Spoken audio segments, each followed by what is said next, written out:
It was 4 o'clock in the morning, and a 27-year-old woman was asleep in her apartment. The woman was awoken suddenly when the phone rang. She was a local news anchor and realized she had overslept.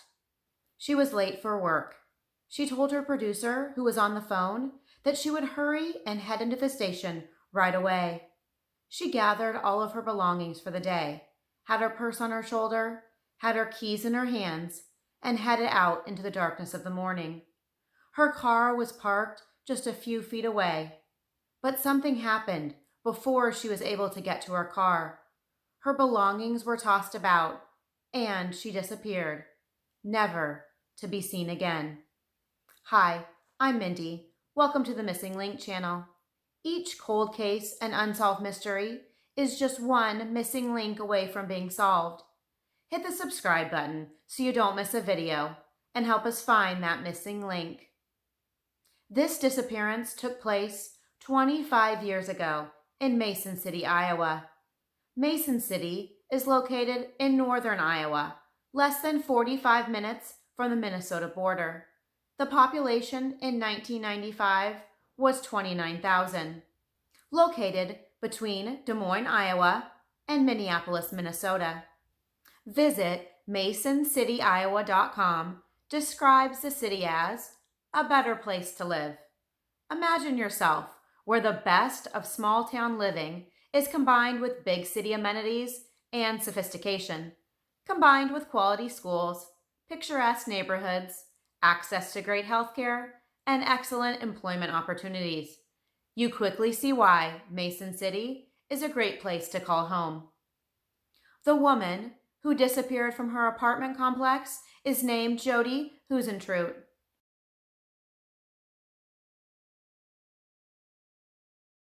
Jodi was born on June 5, 1968, in Long Prairie, Minnesota. This was a very small town of around 3,000 people. Her parents were Maurice and Jane. Jodi also had two sisters, Joanne and Jill. She had a wonderful childhood.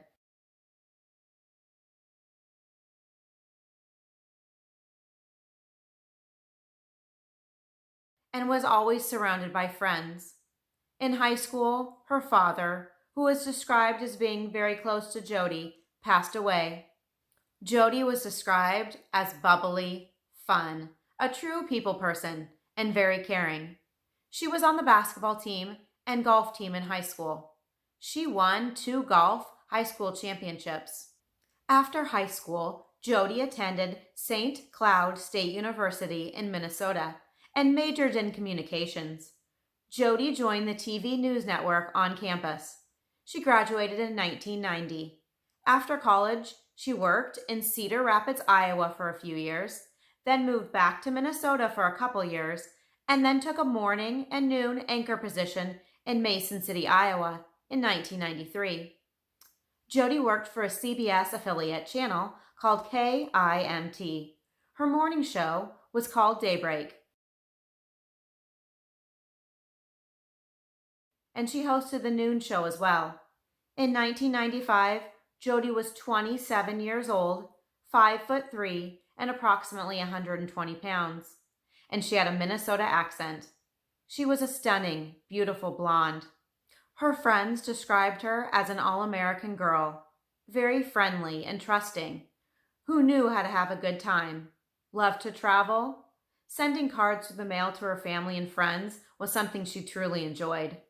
Jodi had big dreams, big goals. She dreamed of being an anchor for a national morning news program. She was also described as being bigger than life. Even though Jodi had moved 3 times in 5 years, she made friends very easily. She had a great group of friends wherever she went. Let's go back, June 1995. Earlier that month, on June 5th, Jodi turned 27 years old. Her friends threw her a surprise birthday party on June 10th. One of her friends brought a video camera to the party, and there is quite a bit of video and photographs from that night. A couple weeks later, on the weekend of June 23rd, Jodi and a few friends went to Iowa City for a weekend of boating and water skiing during the day and spending the evening going to local bars. Jodi and her friends seemed to have a great time. They headed back to Mason City on Sunday morning. That evening, she wrote a couple letters, one to her mother and another to a friend. She also wrote her last entry in her journal. The following weekend, one of her closest friends was getting married, and Jodi was supposed to be in the bridal party. The day before her disappearance was Monday, June 26, 1995. She headed into work bright and early, somewhere in the 3 o'clock a.m. hour. She anchored the 6 o'clock to 7 o'clock morning news program. Usually she stayed at the studio, prepped for the noon show, and then anchored the noon show as well. However, that day, Jodi was playing in a charity golf tournament. At 9 o'clock a.m., she arrived at the Highland Park golf course. Remember, Jodi loved to golf and was an amazing golfer. Jodi and her 3 team members barely got started golfing that morning when the weather changed. It started raining and they were not able to play. They spent the morning inside. At some point, it was obvious that they wouldn't be able to golf, so Jodi went home to change. At 3:30 that afternoon, Jodi arrived at the Mason City Country Club, which was also part of the charity event. She had dinner with her golf team from that morning. She told them she was getting annoying phone calls at home and planned on changing her home number. She told them she was going to change her number the very next day because of what she referred to as nasty and naughty calls. However, they didn't believe that Jodi felt too concerned. She had explained that this type of occurrence goes with the territory of being in front of the public on television. She said that it was just annoying. At 8 o'clock p.m., Jodi left the country club and headed home, alone. She told her team thanks. She explained that she must leave because she had to be at the station early the next morning. At 8:24 p.m., Jodi had arrived home. This time is known for sure because she called the home of her friend, Kelly Torgeson, who lived in Mississippi. Kelly wasn't home, but Jodi talked to Kelly's husband, briefly. He said she sounded cheerful and did not seem to be worried about anything. Jodi told Kelly's husband that Kelly didn't need to call her back that night. Jodi told him she was going to bed since she had to get up so early the next morning. It is unclear exactly what Jodi did for the rest of the evening. She had a full day and needed to get up early the next morning. I doubt she planned on staying out very late that evening. Jodi's friend, John Van Sice, who we will discuss in further detail later, claimed that Jodi drove to his duplex across town that night. They watched the video from Jodi's surprise birthday party earlier that month. We don't know how long Jodi stayed, but at some point that evening, she returned to her apartment. We now arrive at Tuesday, June 27, 1995, the day Jodi disappeared. Jodi lived at the Keys apartment in Mason City, Iowa. The apartment complex was less than a mile from the news station. Jodi usually arrived for work sometime during the 3 o'clock hour. However, it wasn't unusual for Jodi to oversleep. If that happened, Amy, Jodi's producer, would call Jodi to wake her up. This happened about once a week. But each time Jodi would show up to the news station within 20 minutes of the call. And Jodi never was so late that she wasn't able to anchor the news broadcast. On June 27th, Jodi didn't arrive at the station during the 3 o'clock hour. So at 4:10 a.m., Amy Coons, her producer, called Jodi. When Jodi answered the phone, Amy could tell that Jodi had been asleep. Jodi asked Amy what time it was and told her that she would be in right away. Amy said Jodi sounded fine. It was only a 5-minute drive, so Amy expected Jodi to arrive very shortly. Amy continued working on getting everything ready for the 6 o'clock news broadcast. To Amy's surprise, Jodi didn't arrive by 5 o'clock. She worried that Jodi may have fallen back asleep, so she tried calling Jodi again. However, this time, no one answered at the apartment. So Amy figured that Jodi must be on her way. She expected Jodi to walk in any minute like she had done so many times before. However, as it got closer and closer to 6 o'clock, Amy realized that she would have to step in for Jodi and anchor the hour news broadcast. When Amy finished the news broadcast at 7 o'clock a.m., she was very worried when she realized that Jodi still hadn't arrived at the station. She was worried that Jodi may have had an accident in her apartment or even had a car accident on the way to the station. Amy asked a coworker to call the police since Jodi still hadn't shown up for work and she wasn't answering her phone at her apartment. A call came into the police station at 7:13 a.m. asking for the police to check on Jodi. The police responded very quickly and arrived at the Keys apartment just 3 minutes later at 7:16 a.m. When the police arrived, they saw Jodi's new red Mazda Miata convertible was still parked in the apartment parking lot, not far from the apartment building entrance.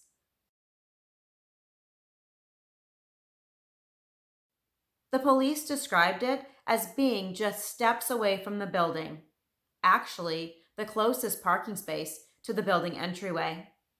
The car was parked facing away from the building. There was nothing unusual about the car at first glance, but what surrounded the car was very unsettling. There was definitely a sign of a struggle. There were drag marks on the pavement, and a woman's belongings were spread out next to the car. A slightly bent key was found on the ground. The key was by itself, separated from the key ring or other keys. There were red high heels, a purse, a blow dryer, hairspray, and earrings scattered about.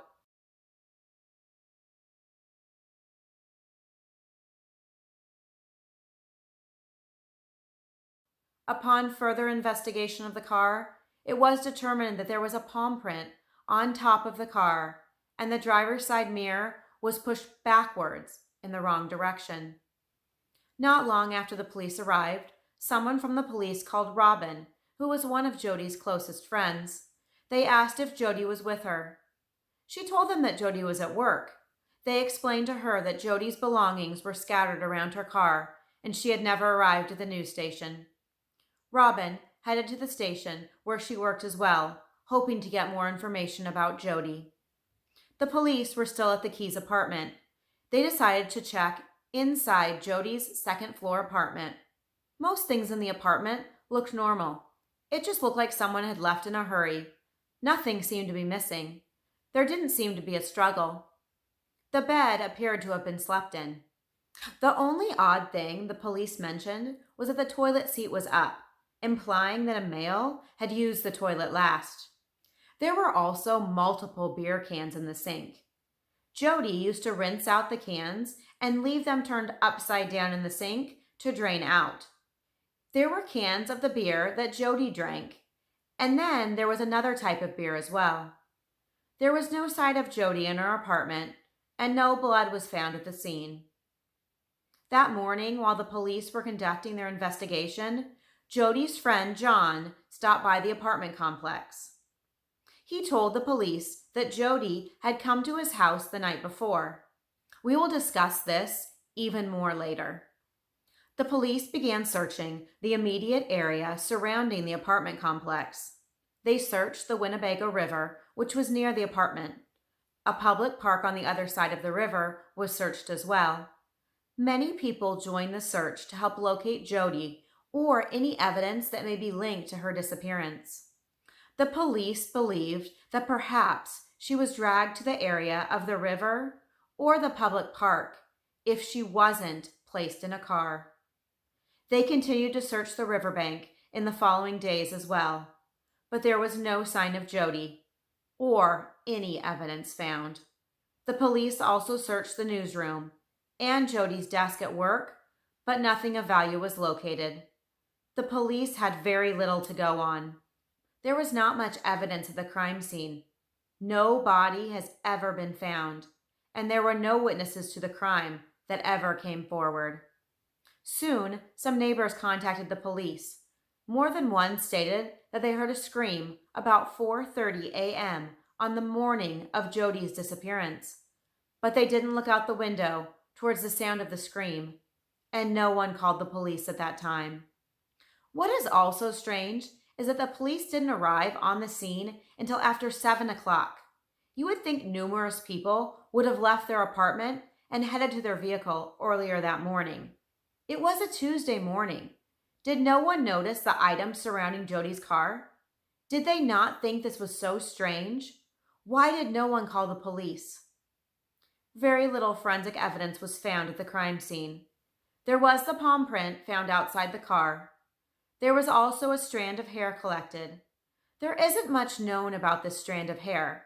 I couldn't find where the hair was found. But since the police didn't search the inside of the car, since they didn't believe that Jodi entered her vehicle that morning, they didn't believe any other individual did as well, I would assume that the strand of hair was found on the ground or on one of the items of Jodi's left at the scene. On July 2nd, 1995, the police held a press conference, 6 days after Jodi disappeared. In this press conference, this was the first time that the police stated they believed Jodi was abducted. They were also asking for help from the public in locating a mid-1980s model white Ford van. There was a neighbor who lived on the same street as Jodi, named Randy Linderman. Randy told police that he had driven past Jodi's apartment complex every day on his way to work. When he drove by the morning of Jodi's disappearance, around 3:50 a.m., he saw a white Ford Ecoline van parked in the apartment complex parking lot. He described the van as a work or industrial van. The van was facing the street with its parking lights on, but its headlights off. Randy never recalled seeing the van parked there before. He wasn't sure whether this was related to Jodi's abduction, but thought he should bring it to the attention of the police, just in case. This was one of the few leads the police had, so they asked for the public's help in locating this van. Maybe the owner would come forward, explain why the van was there that morning, and this could be dismissed as being related to Jodi's disappearance. But that never happened. No one has ever come forward explaining why the van was there that morning. Another witness who lived across the street from the apartment complex was awoken early that morning to strange sounds. She heard a car door closing between 4 o'clock and 4:30 a.m. The witness explained that her street was usually very quiet. After hearing the car door slam, she looked outside to see a white or light gray van parked along the street. She headed back to bed, but explained that while she was falling back asleep, she heard another car door close. 2 hours later, when she woke for the day, the van was gone. Could these two witnesses have seen the same van that morning? It was very close in time to each other, and the van's description is very similar. One did see the van in the parking lot, and the other saw it along the street. Perhaps the driver just changed locations. This van has never been identified, and it is still unclear whether or not it was related to Jodi's disappearance. However, no person of interest in this case drove a white or light-colored van, and the van didn't belong to anyone in the apartment complex. The only other odd occurrence from that morning was that Bud Light beer cans were found lined up on a portion of the curb around the apartment complex parking lot. Two neighbors saw these cans. They wondered if a stalker was watching Jodi and drinking from the beer cans from the night before, or perhaps drinking and waiting for Jodi to leave that morning. I wonder if any of these beer cans were collected as evidence. Could they have found DNA on any of these cans? It may be completely unrelated, but the neighbors explained that a person could see directly into Jodi's apartment from where the cans were found. On the 1-year anniversary of Jodi's disappearance, over 200 people searched many areas. I believe they searched 19 areas, but unfortunately, absolutely nothing was found. The police don't seem to have any more information concerning the crime than they had the morning of her disappearance. Jodi's family has enlisted the help of private investigators and psychics. In 2018, 4 billboards were put up around town.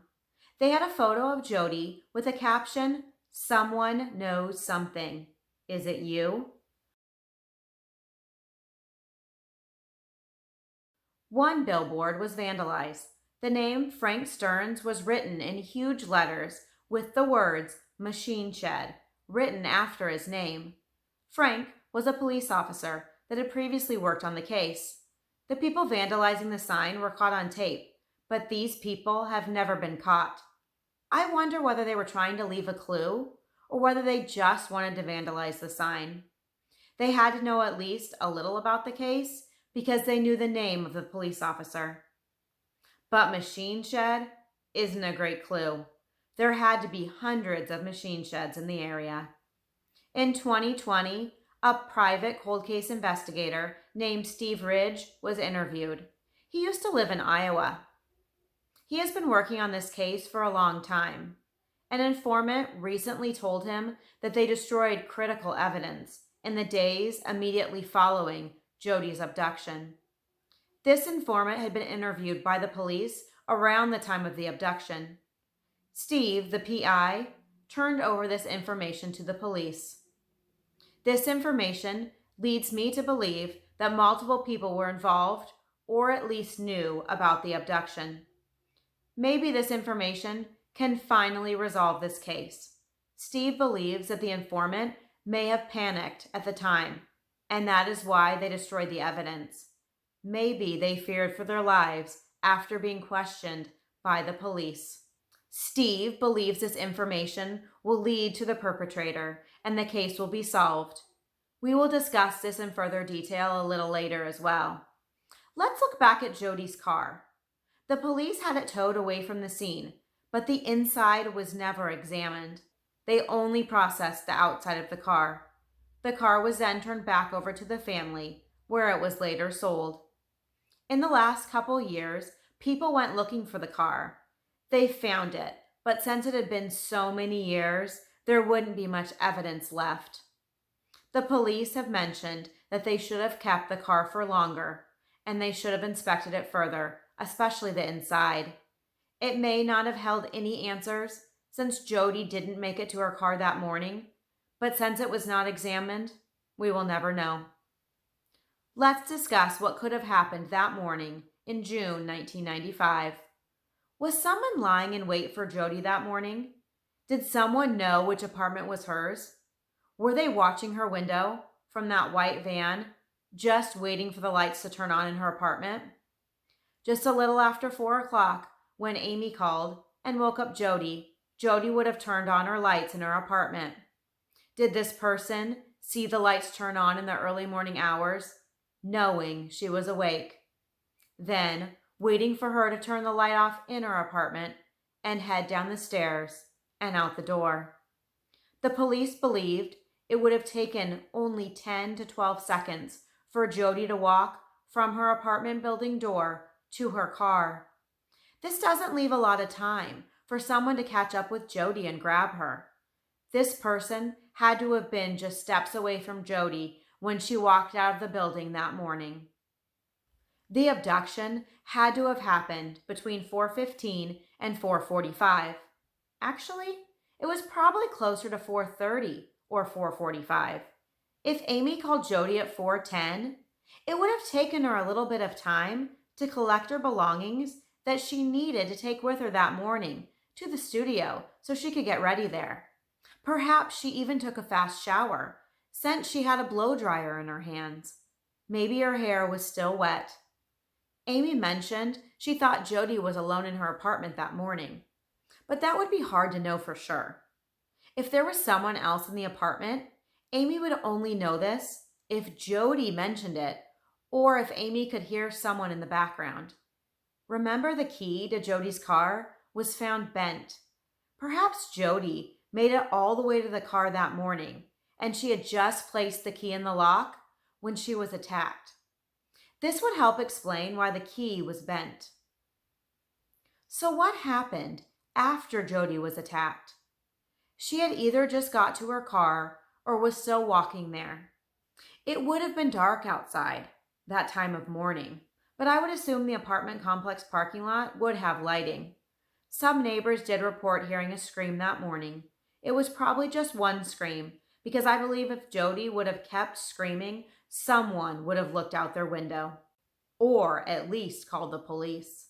Maybe Jodi was struck and dragged into a vehicle, perhaps the white van. Maybe Jodi was hurt or even killed before being dragged off. However, there was no blood evidence in the scene. But I find the drag marks to be curious. The drag marks could point to the fact that she may have been unconscious. If she was conscious and struggling, there would not be even consistent drag marks. If she was fighting her attacker or attempting to kick, I would think the marks would look very different. The door to the getaway car must have been very close and was already opened, unless there was more than one person involved, because a person dragging Jodi wouldn't have a free hand to open the door. But if the door was already open, a person could just put Jodi inside. Jodi was 5'5" and only 120 pounds. Walking to her car that morning, she was probably hurrying and distracted, thinking about the news broadcast she was late for, and all she had to do that morning once she arrived at the station. While heading to her car, her arms were likely full of her belongings. This would explain why they were scattered around all over the ground after she was attacked. Someone must have come up behind her, overpowered her, and dragged her off to another vehicle. At first, the police thought Jodi could have been dragged off or taken to the river behind her apartment complex, or to the park across the river. However, if that was the case, I would think some evidence, or perhaps even Jodi's body, would have been discovered over the last 25 years. I believe someone likely took Jodi from the crime scene in a car and likely murdered her and hid her body elsewhere. We have a likely idea of what happened to Jodi that morning, why she was walking to her car. In the next video, we will discuss who could have committed this crime. I see 6 possible scenarios.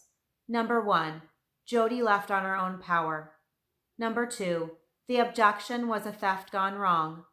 Number 3, Jodi was abducted by a random stranger. Number 4, Jodi was abducted by a stalker. Number 5, Jodi was abducted by someone who was angry with her concerning something she had learned or reported while on the news. Number 6, Jodi was abducted by someone she knew. We will go into great detail regarding each scenario and try to determine which is most likely. Thank you for joining me here today. If you enjoyed the video, please hit the like button so I know you enjoy hearing about unsolved true crime cases. Also, hit the subscribe button and the bell so you'll be notified of my next video. And follow me on social media as well to see what I am working on next. As always, have a wonderful day. Watch out for each other and keep looking for that missing link. Love ya and see you in my next video.